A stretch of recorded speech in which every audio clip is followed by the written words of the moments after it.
comunidade evangélica na década de 90 era uma coisa pequena, era realmente estigmatizada. Sofria, entre aspas, bullying / perseguição. Eu não gosto dessa palavra perseguição, mas assim, é uma coisa que a gente até falou no seu quando a gente bateu papo no seu podcast. A década de 90, a década de 80 principalmente, o evangélico na escola pública, nos espaços públicos, era um ser estranho. Entendeu? Que era zoado, Era um alienígena. que era um alienígena, etc, etc. Mudou mesmo. E assim, essas coisas, essas declarações que eu tenho feito, que se tornaram problemáticas e tal. Porque assim, aí teve um bate-papo, uma reunião de Zoom, que eu esqueci. Me avisaram que estava sendo gravado, que ia ser publicado. Mas eu esqueci. No momento, tipo, eu não ia falar. Tinha mais 150 pessoas ali e eu era tipo um dos menores. Mas alguém falou, Léo, fala alguma coisa. Aí rolou tipo um desabafo, né? Falei, cara, tipo, o que eu fiz com os últimos 20 anos da minha vida? Eu sei o que eu fiz. Eu preguei o evangelho. Eu preguei a palavra de Deus, que na minha opinião é revolucionária. Né? Eu acredito que Jesus, não apenas, entendeu? Tipo, Jesus... Porque assim, toda vez que você fala que Jesus morreu como preso político, toda vez que você fala, e sempre tem alguém que fala, não, ele morreu pelos nossos pecados. Eu falei, ok, ele morreu pelos nossos pecados. Mas de que forma ele morreu? Como preso sofrendo violência do Estado. Ele poderia ter morrido de outra maneira, ele não morreu de velho. Entendeu? Então, assim, quando a gente estuda narratologia, estudos de narração, entendeu? Tipo, vamos dizer, né? Deus é o rei do universo, ele é o todo-poderoso. Ele poderia morrer do jeito que ele quisesse.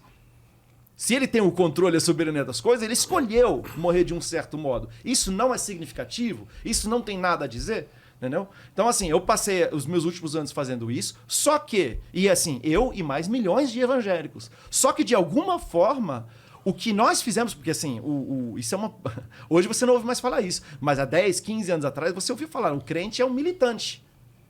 Né? A igreja militante, é que hoje a palavra militante tem outro significado e virou uma palavra tabu. Mas os crentes são militantes. Sim. A gente militava pelo reino de Deus. A gente pregava. Eu dediquei a minha vida a isso. E aí hoje eu sou obrigado a olhar e falar, o que isso virou? E qual é a minha parte nisso?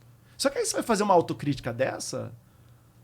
Tem pessoas que surtam. Você é de uma época que, para ser um cantor gospel e tal, você não tinha toda essa plataforma que você pode chamar de mainstream. Não. Porque hoje em dia, o mainstream forma cantores, deputados, o mainstream evangélico, o gospel, né? Porque a galera naquela época eu não era do mainstream, e o mainstream naquela época também não formava. Tinha esse poder, não tinha esse poder. E hoje em dia, por exemplo, na minha cidade no interior, tipo, tem o partido lá, que é o partido cristão lá e tal, que praticamente todos os vereadores mudaram do partido para ser desse partido por conta dessa chancela evangélica que tem, tá ligado? Não, 1/3 do Congresso Nacional, cara. 1/3 do Congresso Nacional. Ou seja, nada acontece sem o voto dos evangélicos. Não consegue fazer nada.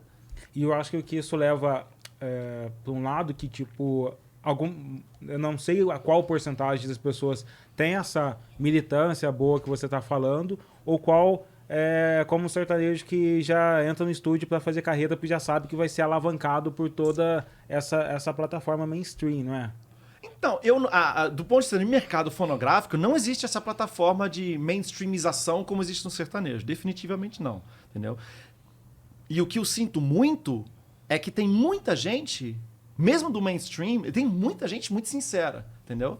Só que o nosso esforço, porque assim, essa foi a minha fala que deu tanto problema. Tipo, essa sextuplicação de evangélicos de 10 milhões em 95 para 60 milhões hoje, ela veio regada à música. É um projeto, esse projeto cultural, porque assim, é um projeto sociocultural que está em curso, entendeu? E a participação musical, ela é fundamental. Fundamental. Quantos católicos não se interessaram pelo evangelho por causa de música evangélica? Entendeu? Só que isso não era um projeto político. Eu fui um católico que só curtia música evangélica. E até hoje tem muitos. Então, só que não era um projeto político. A gente queria converter as almas porque era o reino de Deus. Mas, em algum momento, de alguma forma, se tornou. E desculpa, você evangélico que nega isso, você precisa abrir seus olhos. Se tornou um projeto político. Entendeu? E como que a gente agora vai lidar com isso? A gente, inclusive, que ajudou a construir isso, mesmo que sem querer. Entendeu? Esse é o questionamento. Para mim, pelo menos, hoje, é uma crise mesmo que eu tô vivendo. E agora, isso ainda face a 420 mil pessoas que não deveriam ter morrido por Covid. Né? E aí tem uma outra, a revista Piauí lançou uma estatística que eu achei extremamente assustadora e que me leva a repensar o que a gente está fazendo. Né? Que é o seguinte, em 2020, não tinha vacina ainda. Tá? 2020, 23% dos enfermeiros que morreram em 2020 morreram de Covid. 26% dos policiais ou bombeiros, né, first responders, que morreram em 2020 no Brasil, né? Tô falando só números brasileiros. 26% morreram de Covid. Ok. 44% dos líderes evangélicos que morreram em 2020 morreram de Covid. Cara, é um número assustador. E aí a grande pergunta que eu faço para mim e que eu lanço para meus irmãos de fé, que embora não me considerem mais, continuo considerando. Onde foi que a gente errou e como que a gente pode reverter isso?